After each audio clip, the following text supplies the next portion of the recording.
আসুন, আজ আপনাকে আমি একটা গল্প শোনাই।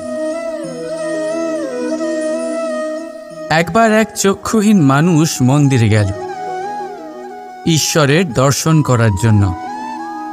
এবারে যখন ওখানে উপস্থিত লোকেরা জানতে পারল যে এই ব্যক্তি চক্ষুহীন, তখন কিছু লোক তাকে উপহাস করতে শুরু করে দিল। যে ব্যক্তি সম্পূর্ণরূপে দৃষ্টিহীন, সে কি করতে এসেছে এখানে? হয়তো সে ঈশ্বরের কাছে নালিশ করতে এসেছে যে কেন আপনি আমার দৃষ্টি কেড়ে নিলেন। কিন্তু এই সকল কথায় সেই চক্ষুহীন ব্যক্তি নিজেকে নিরাশ হতে দিল না। সে হাসল আর শুধুমাত্র একটাই কথা বলল সে, মানলাম যে আমার ভাগ্য আমার থেকে আমার দৃষ্টি কেড়ে নিয়েছে, কিন্তু আমি অভাগা নই, কারণ আমার ঈশ্বর, উনি আমায় দেখতে পাচ্ছেন।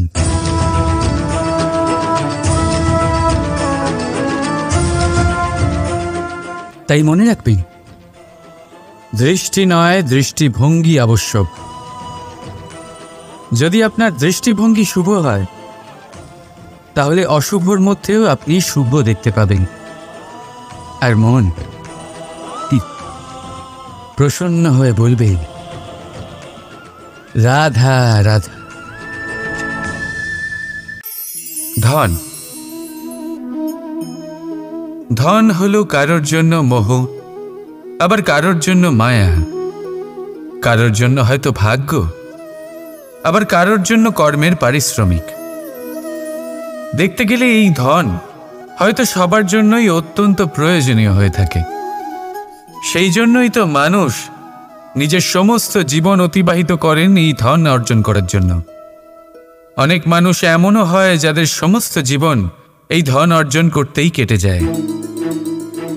প্রত্যেক মানুষই চেষ্টা করেন যেন তিনি ধনী হন, যত সম্ভব বেশি ধন অর্জন করতে পারেন, সম্পন্ন থাকতে পারেন।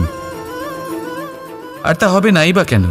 কারণ এটাই হলো এমন এক বস্তু যা আদান প্রদান এমন নানান কাজে আসে।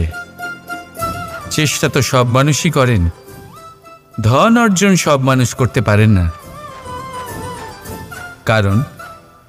কারণ হলো এটাই যে মানুষ ভাবেন যে তার কাছে কিছু ধন এলে তারপর তিনি কিছু করে দেখাবেন, আর ধন ভাবে যদি এই মানুষ কিছু করে দেখান তাহলে আমি তার কাছে আসব। সেই জন্য কিছু করে দেখান, এমন শ্রেষ্ঠ কাজ করে দেখান যাতে ধন নিজেই আপনার কাছে ছুটে আসে।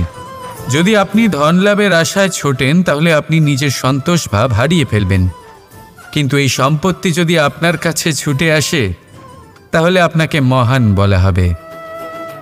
সেই জন্য কাজ করুন, শ্রেষ্ঠ কাজ করে দেখান, দেখবেন এই ধন ফলস্বরূপ আপনার কাছে আসবেই আসবে।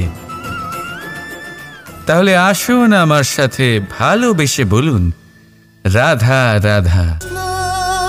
এই সংসারে আমাদের জীবনের সবথেকে বড় দোষ কি আপনি জানেন? কেউ বলবেন লোভ, কেউ বলবেন লালসা, কেউ বলবেন অসত্য। দেখুন, দুঃখের মূল কারণ হলো পরিশ্রম না করা। কিছু মানুষ ভাবেন যে আমি জীবনে কোনো পরিশ্রম করব না, অথচ আমি সবকিছু প্রাপ্ত করতে চাই। আর এমন এক কারণের জন্যই দূতের মতো খেলা আমাদের জীবনে প্রবেশ করার সুযোগ পায়। দূত, এই দূত আসলে কি? দূত অর্থাৎ কোনো পরিশ্রম ছাড়াই অন্য কেউ পরিশ্রম করে যা অর্জন করেছেন, যে সুখ সুবিধা অর্জন করেছেন, তা নিজের জন্য শুধুমাত্র একটা খেলার মাধ্যমে নিজের করে নেবার ইচ্ছে। আর এই ইচ্ছে অত্যন্ত বিনাশকারী হতে পারে। এই ইচ্ছে যদি আপনার বিবেক, আপনার মন, আপনার চেতনা, আপনার ভাবনা প্রবাহিত করে ফেলে, তারপরে আপনি চেষ্টা করতে শুরু করে দেবেন, আর সেইখান থেকেই আপনার পতন শুরু হবে। এই চেষ্টা করবেন যে অন্য কারোর জীবনের সমস্ত ধন, তার সমস্ত জীবন সম্পূর্ণভাবে নিজের করে নেওয়ার। কারণ প্রথমে আশা জাগ্রত হয়, আর এই আশা হতাশায় পরিণত হতে সময় লাগে না। এই হতাশা কোনঠায় পরিণত হতে সময় লাগে না, কোনঠা লোভে পরিণত হতে সময় লাগে না, আর এই লোভ প্রতিশোধ স্পৃহাতে পরিণত হতে সময় লাগে না। আর যখন এই সব কিছু হয় আপনি দুষ্ট হয়ে যান। আর সবাই জানেন যে প্রত্যেক দুষ্ট ব্যক্তির পতন হলো অবশ্যম্ভাবী। তাই নিজেকে দূতের থেকে দূরে রাখুন আর পরিশ্রমকে নিজের কাছে টেনে নিন। জীবনে আপনার যা যা স্বপ্ন রয়েছে, যা আপনি করতে চান, শুধুই পরিশ্রম দ্বারা অর্জন করুন। তাহলে তাই করুন আর আমার সাথে ভালোবেসে বলুন, রাধা রাধা। জীবনে আপনি যত অগ্রসর হতে থাকেন, অনেক মানুষের সাথে আপনার দেখা হয়। তার মধ্যে কেউ আপনাকে উৎসাহিত করেন, কেউ আপনাকে শক্তি প্রদান করেন, কেউ আপনাকে হতাশ করেন, আবার কেউ আপনাকে পাথরও মারতে থাকেন। এমন অবস্থায় বেশিরভাগ মানুষ কি করে থাকেন? অন্যের কর্মের জন্য নিজে বিচলিত হয়ে পড়েন, ক্রুদ্ধ হয়ে যান তাদের ওপরে, তাদের সাথে লড়াই করেন, তাদের কটূক্তি করেন, প্রতিশোধ নেওয়ার জন্য তাদের ছোড়া সেই পাথর দিয়ে তাদেরকেই আঘাত করার চেষ্টা করেন। কিন্তু এতে কি হয়? এই হলো আপনার লক্ষ্য, আর এই হলো আপনার পথ। এবার এই সব ঘটনার কারণে আপনি সেখানেই দাঁড়িয়ে তাদের সাথে লড়তে থাকেন। তাতে সাফল্য লাভ হয়, কিন্তু আপনার নয়। সাফল্য তাদের যারা আপনাকে আটকাবার উদ্দেশ্য নিয়ে আপনার ওপর পাথর মারা শুরু করেছিল। যদি তার বদলে সেই পাথর একত্রিত করে আপনি নিজের একটা বাড়ি বানান, তাহলে আপনাকে যারা পাথর মেরেছেন তাদের সংখ্যা আস্তে আস্তে কমে যাবে। আপনিও না থেমে আপনার লক্ষ্যের দিকে অগ্রসর হতে পারবেন। তাই তাদের সাথে লড়াই করে অযথা নিজের সময় নষ্ট করতে চান, নাকি মনস্থির করে নিজের লক্ষ্যের দিকে এগিয়ে যেতে চান? সিদ্ধান্ত আপনার। রাধা রাধা। কখনো এটা ভেবে দেখেছেন কোনো বিশেষ স্থানে বা বিশেষ পরিস্থিতিতে সবথেকে বেশি গুরুত্বপূর্ণ কি হতে পারে? যদি শরীরের কথা বলি তাহলে সবথেকে বেশি গুরুত্বপূর্ণ হলো মস্তিষ্ক আর মন। যদি ব্যবসার কথা বলি তাহলে সবথেকে গুরুত্বপূর্ণ হলো ধন। রাজ্যের বিষয়ে কথা বললে সবথেকে গুরুত্বপূর্ণ হলো রাজা। আর সমাজের কথা যদি বলি তাহলে সবথেকে গুরুত্বপূর্ণ হলো আমাদের গুরু। এবার এই সব গুরুত্বপূর্ণ কারণ এদের হাতেই সব থাকে।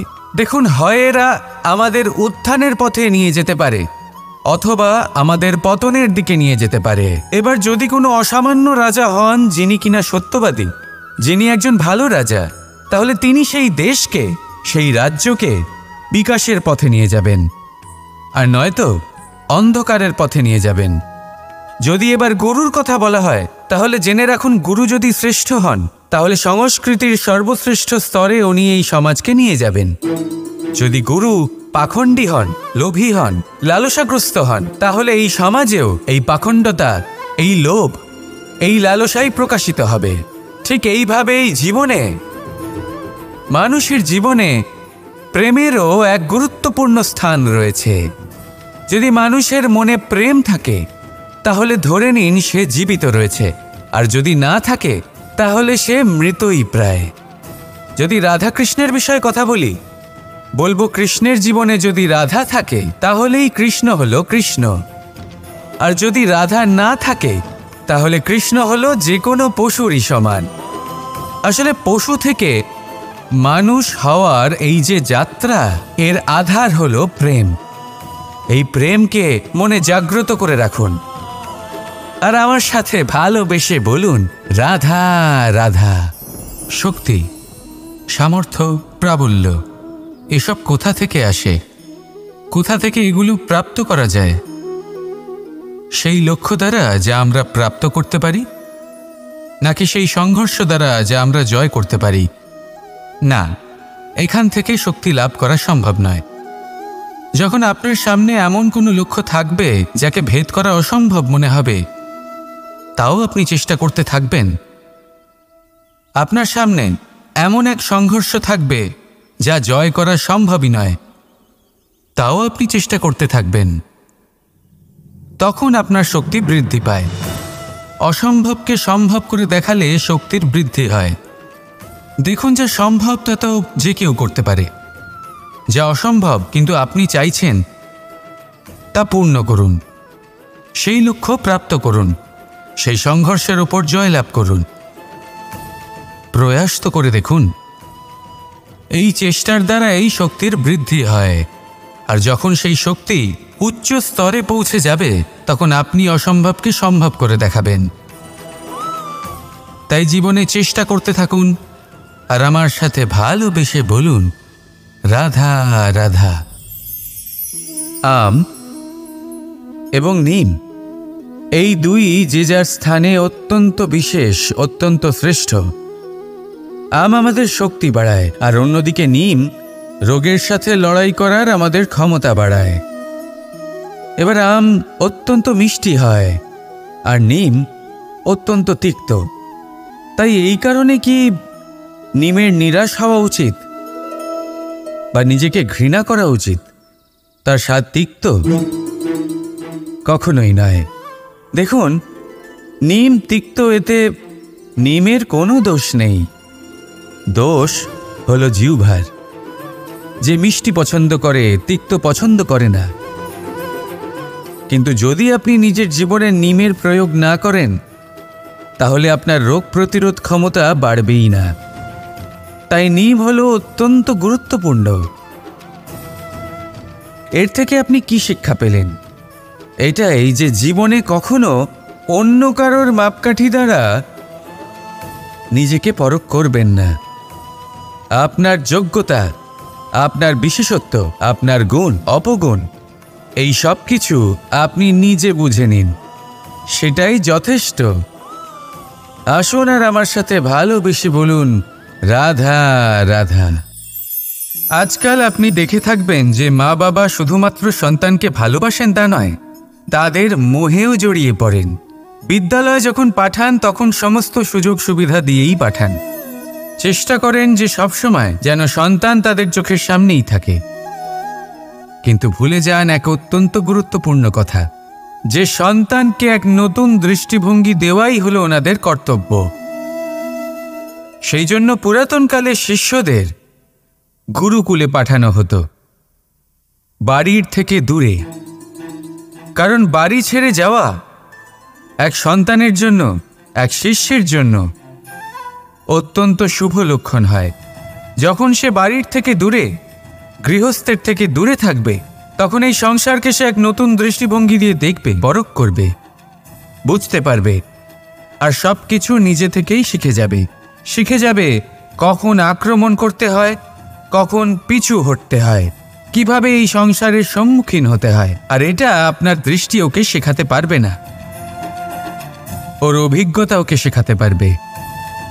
তাই মনে রাখবেন, যদি আপনি চান যে আপনার সন্তানের বিকাশ হোক, তাহলে অনেক সময় ওকে নিজের থেকে দূরে নিয়ে যেতে হয়। যদি মোহে আবদ্ধ থাকেন, তাহলে ওর বিকাশ কখনোই হবে না।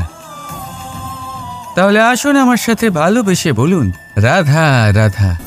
এই সংসারে মাতা পিতা তার সন্তানকে সব থেকে বড় উপহার কি দিতে পারে? বৈভব,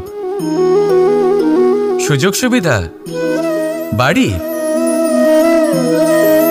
নাকি আশেপাশের পরিবেশ?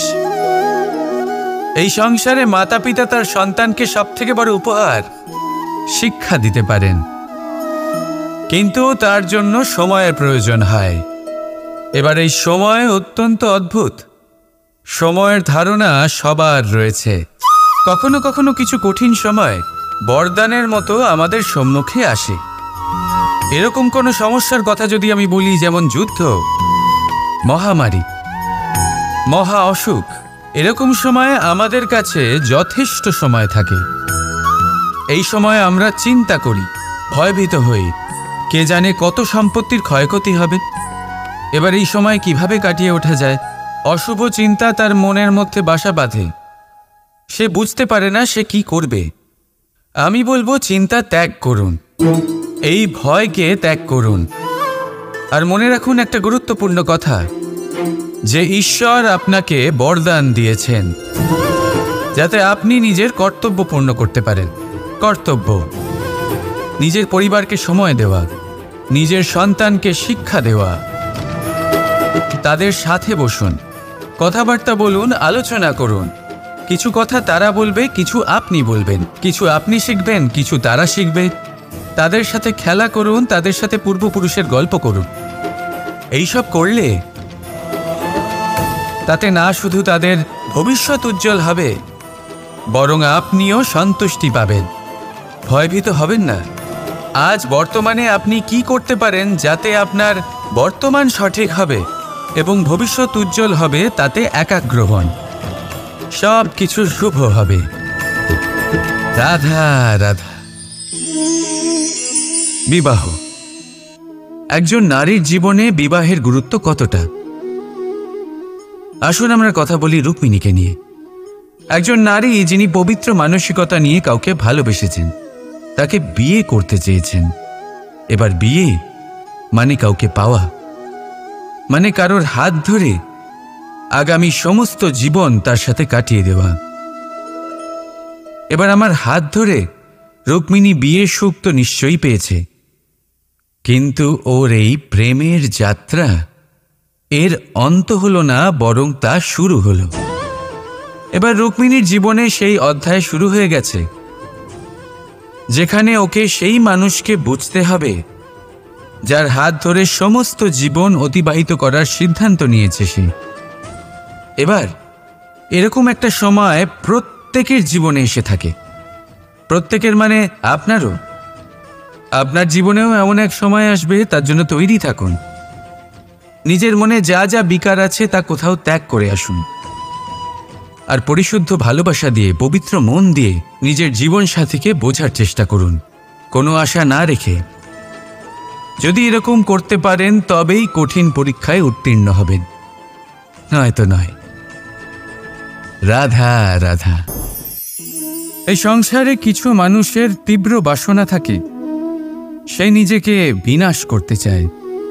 কিছু মানুষ মদ্যপান করে নেশায় বুঁদ হয়ে থাকেন, কিছু মানুষ বিলাসিতা করেন, আর কেউ সবার সাথে শত্রুতা করে বসেন। যদি আপনি নিজের বিনাশই চান তাহলে এইসব করার প্রয়োজনই নেই। শুধু একটু অহংকার পোষণ করুন। হ্যাঁ, আপনি ঠিক শুনেছেন, এই অহংকার আপনাকে বিনাশ করে দেয়। এ হয়তো কাঁটার মতন বেঁধে না, কিন্তু এর ধার আপনাকে রক্তাক্ত করে দেয়। আস্তে আস্তে আপনার প্রিয়জন, আপনার বন্ধু, আপনার আত্মীয়, যাদের আপনি ভালোবাসেন, তাদের সকলকে আপনার থেকে দূরে করে আপনাকে একা করে দেয় এই অহংকার। যদি আপনি এই জীবনে বাঁচতে চান তাহলে বিনম্র হতে শিখুন, আর যদি আপনি নিজের বিনাশ চান তাহলে অহংকার পোষণ করতে শিখুন। সিদ্ধান্ত হলো আপনার, এই জীবন হলো আপনার। রাধা রাধা। কিছুদিন আগে আমরা কথা বলেছিলাম যে আমাদেরকে নিজেদের বিবেকের সাহায্যে সুজন আর দুর্জনকে চিনতে শিখতে হবে। কিন্তু কিভাবে চিনব? কি গুণ থাকে তাদের? সুজন কি সে যে আস্তিক হয়, যে ঈশ্বরকে বিশ্বাস করেন, যে তাকে ভয় পান? নাকি দুর্জন সে যে ঈশ্বরকে বিশ্বাস করেন না, তাকে ভয় পান না, শুধুমাত্র নিজের কাজ করে যান? আপনাকে বলে দিই, এই সুজন না তো আস্তিক হয় আর না তো নাস্তিক, তারা বাস্তবিক হয়। তাহলে আসুন আর বাস্তবিকতাকে চিনুন, আর জীবনে শুধুমাত্র আনন্দ লাভ করুন। আর আমার সাথে ভালোবেসে বলুন রাধা রাধা। জীবনে সবাই অগ্রসর হতে চান, নিজের লক্ষ্যে পৌঁছতে চান, সাফল্য লাভ করতে চান, কিন্তু সবাই তা করতে পারেন না। তারপর সেই কারণ খোঁজার চেষ্টা করতে থাকেন যার জন্য তিনি অসফল হয়েছেন। তাতেও বেশিরভাগ মানুষ ভুল বাছাই করে ফেলেন। যদি আমি আপনাকে এই কথা বিস্তারিতভাবে বোঝাই তবে বিষয়টা অনেকটা এরকম: যদি আমার দাঁতে ব্যথা হয় তাহলে পেট ব্যথার আরোগ খেলে কোনো লাভ হবে না। যদি ভিতে সমস্যা থাকে তাহলে আমরা বাড়ি যতই সাজাই তা অবশ্যই ভেঙে পড়বে। যদি আমরা জীবনে অগ্রসর না হতে পারি তাহলে কারণ আমাদের পায়ের ব্যথা নয়, আমাদের সীমিত চিন্তা। যদি আমরা আমাদের ভাগ্য, আমাদের ভবিষ্যৎ না লিখতে পারি তাহলে তার কারণ কিন্তু ভাঙা কলম নয়, অন্যের প্রতি ঈর্ষা। যদি মহান কর্ম করার পরেও যশ প্রাপ্তি না হয় তাহলে তার কারণ শরীরের আলস্য নয়, মনে বসবাস করা লোভ। তাই সবার আগে নিজের অসফলতার কারণ সঠিকভাবে বোঝার চেষ্টা করুন, আর তারপর ঠিকভাবে সেখান থেকে বেরিয়ে আসার চেষ্টা করুন। আপনি সাফল্য অবশ্যই লাভ করবেন, কেউ আপনাকে আটকাতে পারবে না। শুধু ভালোবেসে বলতে থাকবেন, রাধা রাধা।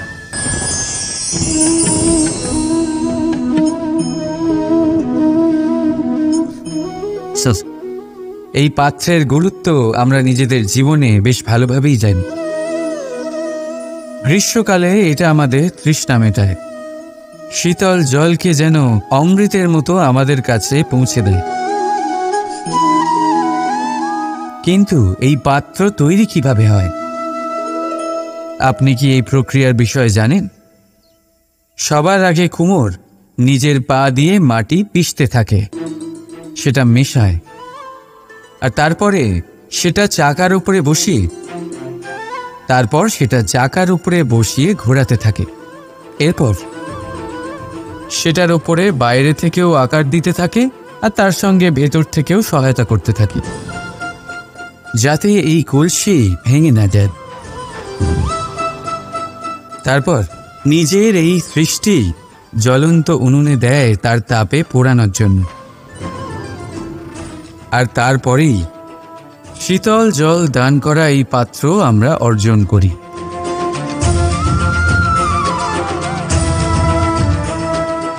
একজন সর্বশ্রেষ্ঠ গুরুও তাই করেন।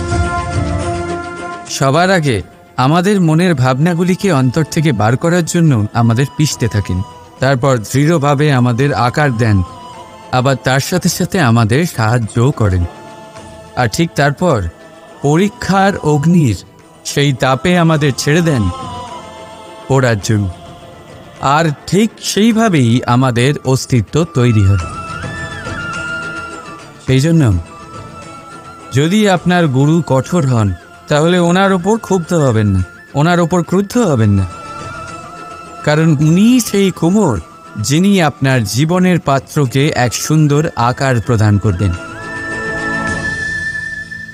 রাধা রাধা।